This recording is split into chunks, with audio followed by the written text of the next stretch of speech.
Ya de hecho estábamos anunciando la posibilidad de hablar de este tema, Arturo, que obviamente por sobre todas las cosas lo que busca es no olvidar a las personas que están en esta difícil situación que es la de Permanecer eh, cautivo por tanto tiempo. absolutamente y privado ilegítimamente de su libertad en poder, en este caso de miembros del Ejército del Pueblo Paraguayo. Por eso lo llamamos al señor Hervin Hoyos Medina.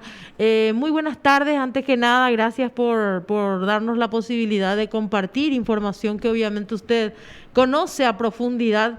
Y bueno, buenas tardes, bienvenido antes que nada, don Hervin. Bueno, muy buenas tardes. Un gran saludo para ustedes en Paraguay. Me alegra mucho poder tener este contacto a esta hora. Ajá. Concretamente, si nosotros queremos hablar con todos nuestros compatriotas y comentarles cuál es su experiencia y cuál es básicamente el mensaje que le deja a toda la sociedad, ¿verdad? En particular con respecto a estos hechos de secuestro que usted lamentablemente los vivió muy de cerca. ¿Será que nos En puede, carne propia, ¿eh? claro, exactamente, ¿será que nos puede de alguna forma compartir esto que le tocó vivir a usted? Y bueno, compartir esta experiencia por sobre todas las cosas para que la gente vaya tomando un poco conciencia y no olvide a las víctimas de secuestro en nuestro país. Claro que sí, con mucho gusto. Pues mire, yo soy periodista, me especialicé en el cubrimiento de guerra, de conflictos internacionales. He estado en 16 guerras internacionales como periodista. En Colombia fui secuestrado por la guerrilla de las FARC en una época en que secuestraban a periodistas para devolverlos o liberarlos con mensajes subversivos al país y al gobierno. En esa oportunidad, yo estando al aire en una cadena de radio, en la cadena Caracol, fui secuestrado por la guerrilla de las FARC. Eh, Me secuestran en horas de la mañana cuando yo estaba en la parte final del programa. Llegan tres personas armadas, me sacan de los estudios y me llevan pues a la cordillera central de Colombia. Armados, me llevan a un campamento en donde había pues guerrilleros que la mayoría de ellos eran niños los que estaban allí en ese campamento. Y digamos que esa es la forma como ellos actúan, esa es la forma como estos grupos armados utilizan las víctimas para generar presión, ya sea política o económica. En el caso mío era más de tipo político lo que hicieron, así que pues hoy yo puedo decir que ese secuestro fue lo que me dio tal vez la oportunidad de conocer esta cruda realidad por la que viven las víctimas del secuestro en Colombia y cómo torturan al secuestrado, cómo lo someten a uno a unas condiciones absolutamente horrorosas en donde no tienen ningún tipo de compasión, en donde la víctima para ellos no vale nada, en donde ellos solo les interesa sus objetivos y no le ponen cuidado ni atención a las súplicas de uno en condición de secuestrado. A mí se me arrancaron las uñas de los pies porque me llevaron caminando sin zapatos. Entonces se me arrancaron las uñas de los pies de la travesía tan horrorosa que me tocó llevar en esa época. Y fui rescatado por el ejército en un combate en donde, gracias a Dios, ese combate fue el que me volvió de nuevo a la libertad y gracias a eso puedo decir que hoy yo estoy de nuevo con vida gracias a la labor del ejército en esa época. En qué año ocurrió su secuestro y cuánto tiempo estuvo cautivo? A ver, a mí me secuestran el 13 de marzo de 1994 y soy rescatado por el ejército el 29 de marzo. Fueron 17 días de persecución huyéndole al ejército en medio de combates en donde hubo 5 guerrilleros muertos hasta que se produjo ya mi rescate definitivo. Ujú. Usted habló de la presencia de niños en los campamentos. Lógicamente eran niños también secuestrados y seguramente para adoctrinarlos, ¿no?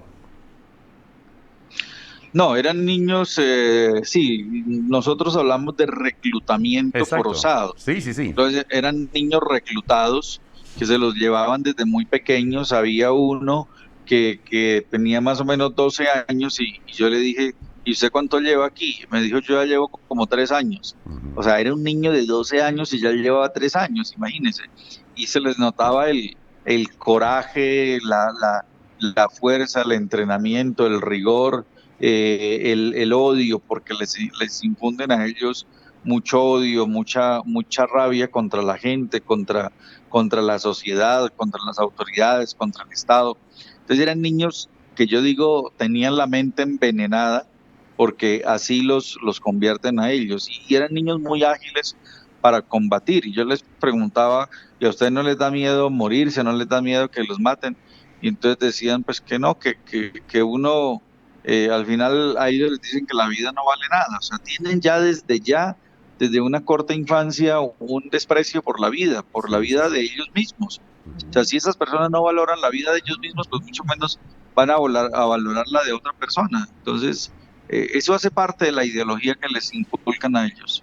Ujú. Ahora, Gervin, ¿conoce un poco usted de la experiencia paraguaya, de estos hechos que lamentablemente todavía lo tenemos hoy en nuestro país? Usted ya afortunadamente no, ¿verdad? ¿Conoce más o menos cuál es la situación y cómo se los enfrenta? La posibilidad, en este caso, de establecer programas radiales a través de mensajes que lleguen incluso a las víctimas. ¿Ustedes tenían en algún momento un sistema de información con respecto a lo que estaba pasando afuera del cautiverio? Bueno, pues yo, a ver, yo soy el creador de ese formato de radio en el mundo Ujú, que le empezó a pasar mensajes a los secuestrados a través de la radio. O sea, Ujú. yo fui el creador de eso a raíz de mi secuestro, a raíz de que estuve allá esos días secuestrado. Cuando yo estaba allá en el campamento, hubo un señor que estaba secuestrado y me dijo él, dijo, ¿usted qué hace? Le dije, yo soy periodista. Y me dijo, ¿por qué ustedes los periodistas no hacen nada por nosotros los secuestrados? Si ustedes los periodistas permitieran que nos enviaran mensajes a través de la radio, que nuestras esposas nos hablaran, que nuestros hijos nos hablaran, el secuestro sería diferente. ¿Por qué no hacen eso? Y yo le dije, si yo salgo de aquí, voy a hacer eso que usted me dice. ujú. Y efectivamente, cuando fui rescatado,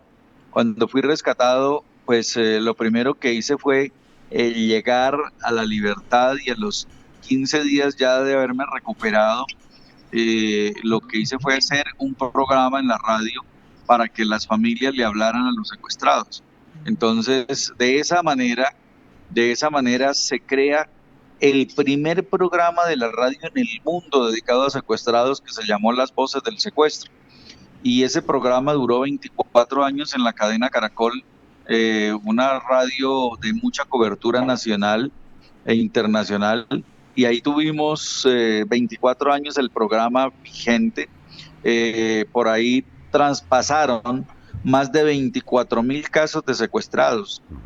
Imagínense eso. Eso es una cosa que es de no creerlo. Sí. 24.000 casos de secuestrados pasaron por ese programa. Hicimos muchas investigaciones, muchas denuncias, mucho seguimiento a víctimas y hoy en día pues el programa es una institución, ya se hace vía virtual porque las FARC junto con el gobierno del presidente anterior Juan Manuel Santos presionaron para que a mí me cerraran el programa. El programa no pudo continuar por presión política del gobierno de Juan Manuel Santos y presión terrorista de las FARC. Ahora el programa yo lo hago vía internet, vía redes sociales, pero continuamos apoyando a las víctimas. Ujú. ¿Y qué tipos de mensajes emitían los familiares? ¿Un mensaje de aliento como para que sea más llevadero el cautiverio?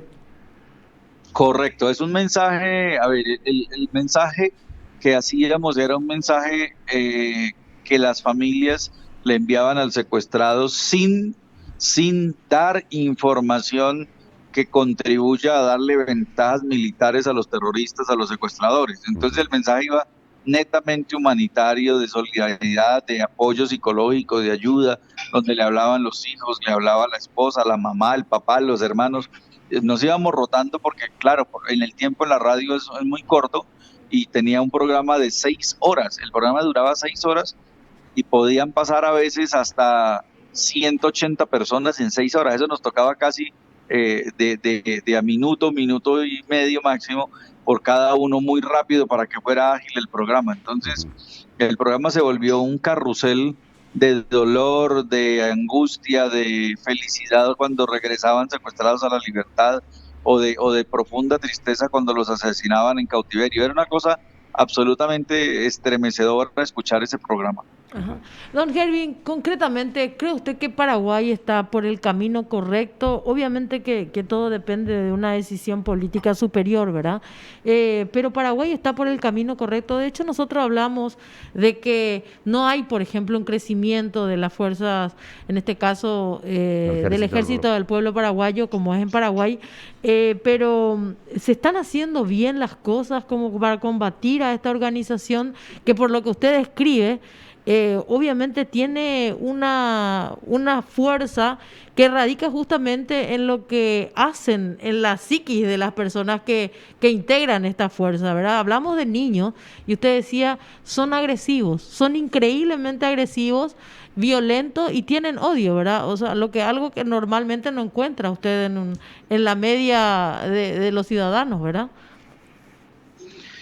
Sí, mire, yo conozco el caso paraguayo, lo conozco muy bien, pero sobre todo conozco cómo piensan estas guerrillas de origen comunista, que son las que al final están actuando en Paraguay. El ejército del pueblo paraguayo es una guerrilla de línea de izquierda, comunista, marxista, leninista, con efectos muy arraigados en la Revolución Cubana, en el movimiento bolivariano de Venezuela, y ellos han argumentado una cantidad de razones para parecerse muy similares a las FARC. Adoptan los estatutos de las FARC, tienen procedimientos, tienen normas, entrenamientos, todo afín hacia las FARC. Entonces lo que podemos encontrar es que esta guerrilla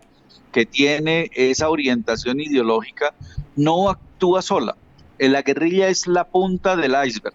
Esta guerrilla en Paraguay tiene unos paralelos muy importantes porque al estar en la guerrilla activa, tienen que tener al lado obligatoriamente el apoyo del Partido Comunista Paraguayo, tienen que tener al lado el Partido Comunista Clandestino, que ese es otra estructura, y luego tienen al lado de ellos en paralelo actuando grupos sociales, organizaciones sociales, organizaciones de comunicación que aparentan ser medios de comunicación, pero no son más que plataformas de propaganda subversiva.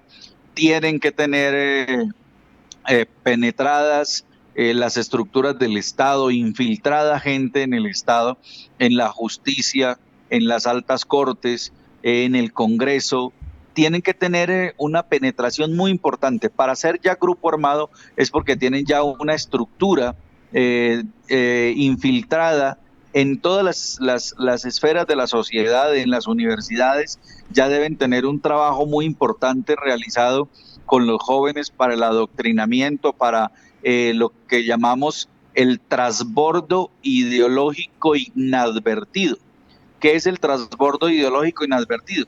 Es la forma como le van cambiando el pensamiento a los estudiantes, a los jóvenes, se les meten en la cabeza por el lado del ambientalismo, de la protección al medio ambiente, de la protección a los animales, al agua, y resulta que esos que promueven el ambientalismo vienen orientados desde las líneas ideológicas de la izquierda, y cuando los jóvenes se dan cuenta, pues resulta que ellos entraron a ser ambientalistas y terminaron fue metidos en un partido de izquierda y no se dieron cuenta, y cuando se dan cuenta ya están a punto de ser reclutados a ser parte de estructuras urbanas o estructuras rurales, milicias, organización de masas, manejo de conciencia en los niños, lo que se llama la imposición del pensamiento crítico.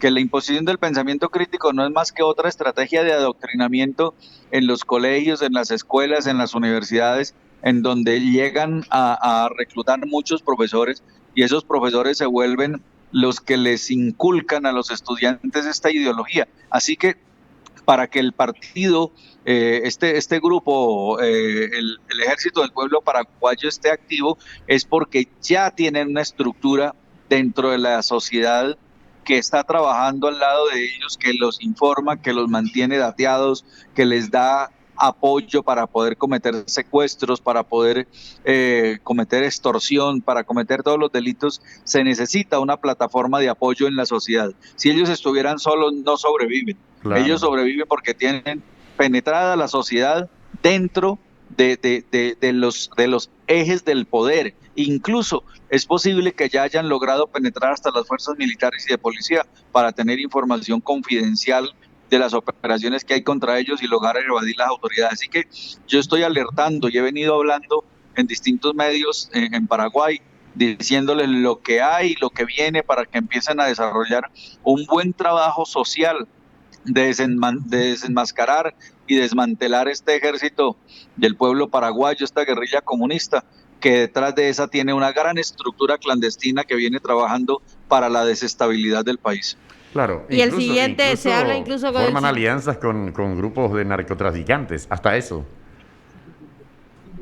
Claro, el narcotráfico es la forma legítima de financiación. Ellos el narcotráfico lo consideran como una forma legítima de lucha y lo tienen incluido en las diferentes formas de lucha. Ellos lo consideran legal y legítimo. Entonces el narcotráfico es la principal fuente de financiación. Ajá. De hecho, el siguiente peldaño es, y ojalá eso no se repita, a pesar de, como dice usted, esto ya tiene una estructura, ¿verdad? Y son piezas que se van moviendo de una manera absolutamente pensada. Sería, por ejemplo, una representación parlamentaria, ¿verdad?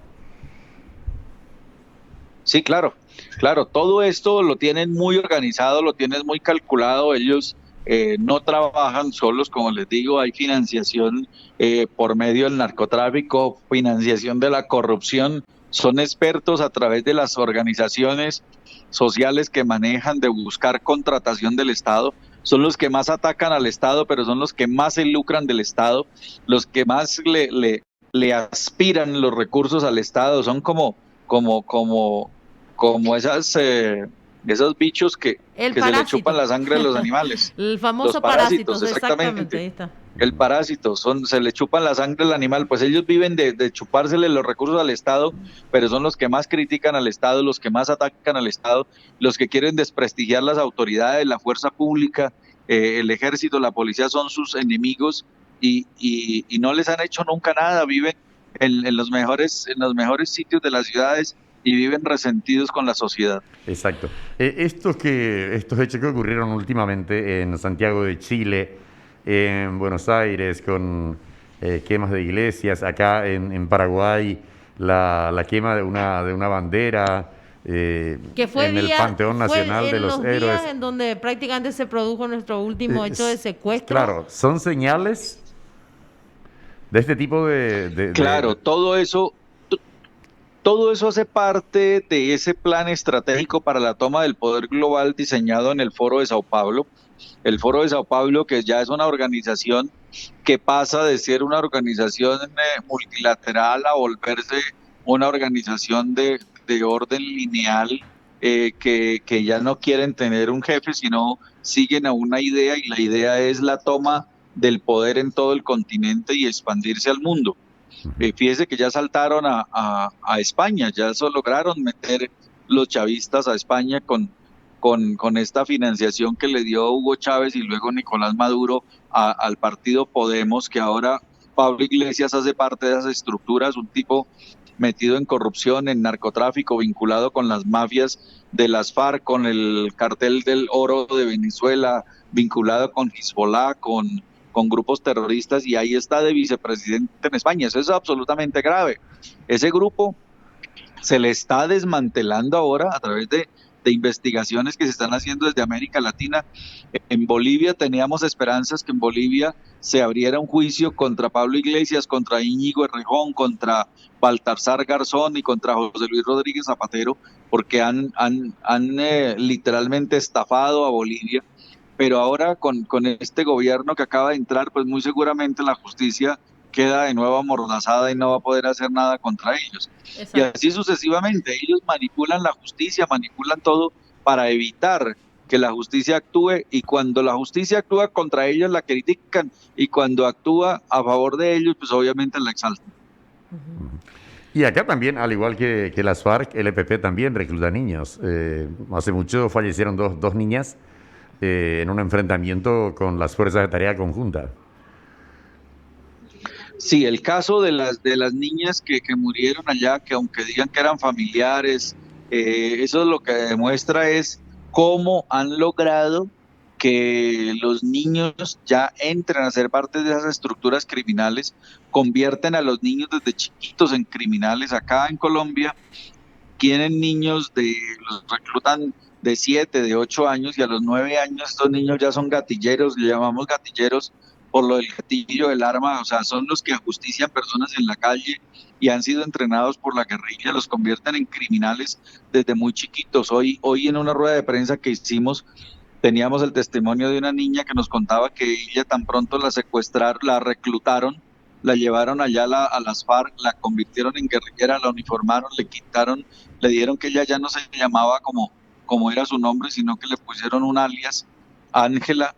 Ella a los pocos días, que para que probara fineza, para que probara bravura, la pusieron a matar secuestrados. Entonces imagínese eso, poner a una mujer que acaban de reclutar a asesinar personas secuestradas que están en estado de indefensión, amarradas a un árbol con una cadena de hierro, e ir y matarlos. Y lo peor es que los matan, los pican y los echan en unos huecos pequeños para que nadie los encuentre.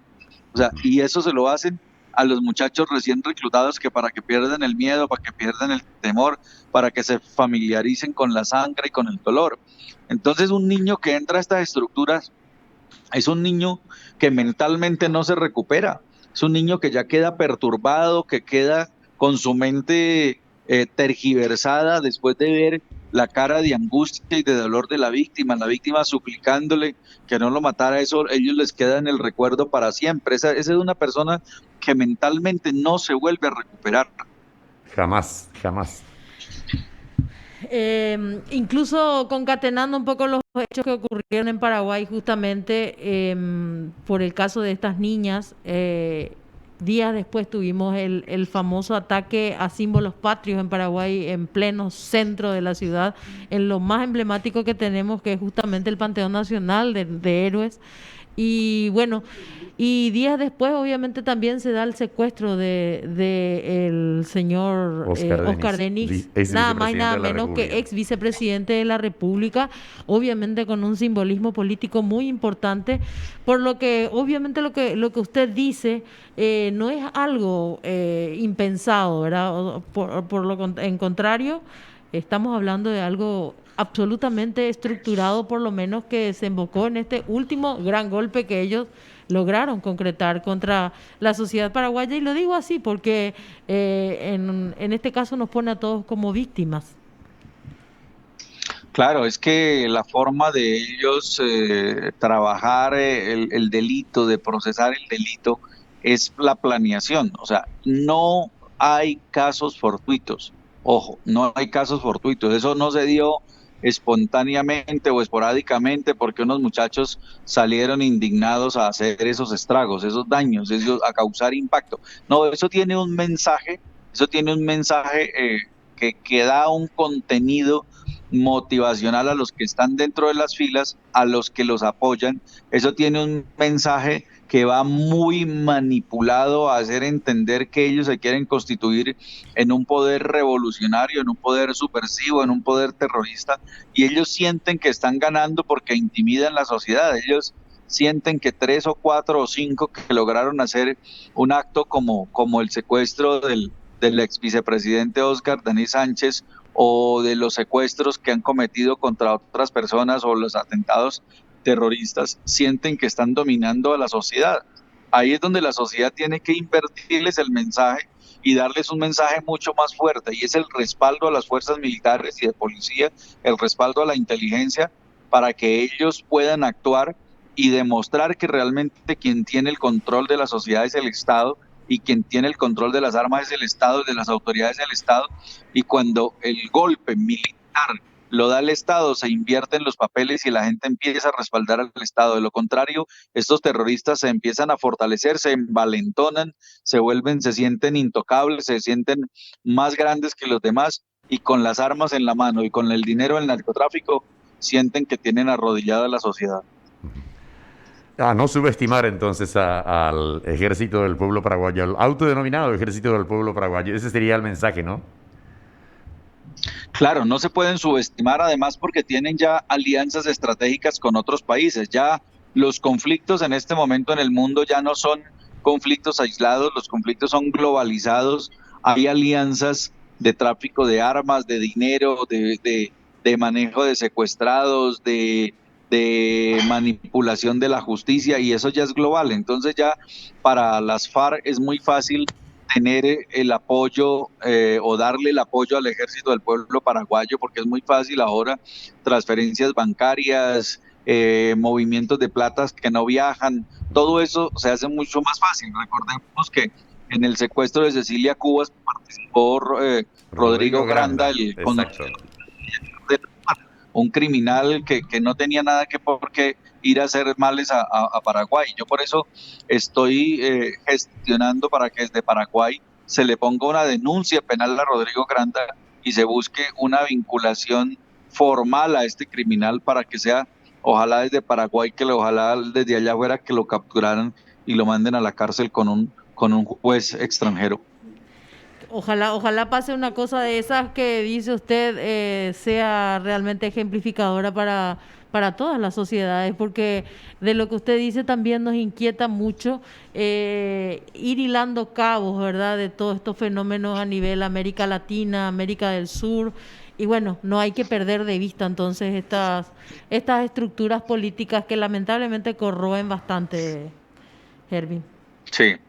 Por ejemplo, mire, Osvaldo David Villalba Ayala es un terrorista, Manuel Cristaldo Mieres es otro terrorista, Alejandro Ramos Morel es otro terrorista, Magda María Mesa Martínez, terrorista, Liliana Elizabeth Villalba Ayala, terrorista. O sea que ahí no hay que tener compasión, con el terrorismo no se puede negociar, con el terrorismo o al terrorismo se le vence o el terrorismo nos somete como sociedad.